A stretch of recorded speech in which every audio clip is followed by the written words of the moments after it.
চলো আজকে একটা চাঁদ বানাবো, তাও এক টুকরো কাগজ দিয়ে। কিন্তু এটা বানাতে গিয়ে আমি একটু ভুলও করে ফেলেছিলাম, তা একটু পরেই বলছি। গত ভিডিওতে স্টার বানালাম, আবার স্টারে বাবুও বানালাম, তাই ভাবলাম এবার চাঁদটাও বানিয়ে ফেলি, তাহলে কিন্তু সম্পূর্ণ আকাশটা আমার হাতের মুঠোয় চলে আসবে। কি বলো?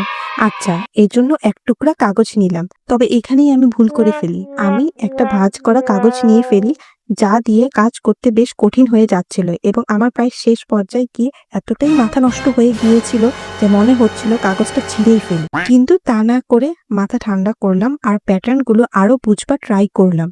আর এই কাজটা করতে গিয়ে আমি রিয়ালাইজ করলাম যে এটা তো আসলে আমাদের লাইফের মতো, উতরায় চড়াও আসে, অনেক সময় অগোছালো হয়ে যায় পেপার ভাঁজের মতো।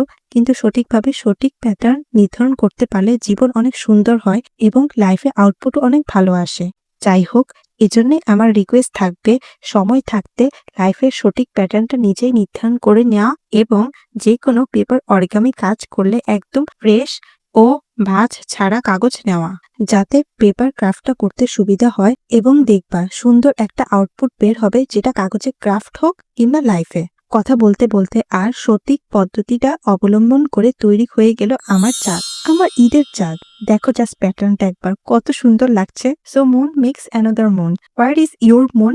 Late me know in the comment section. By.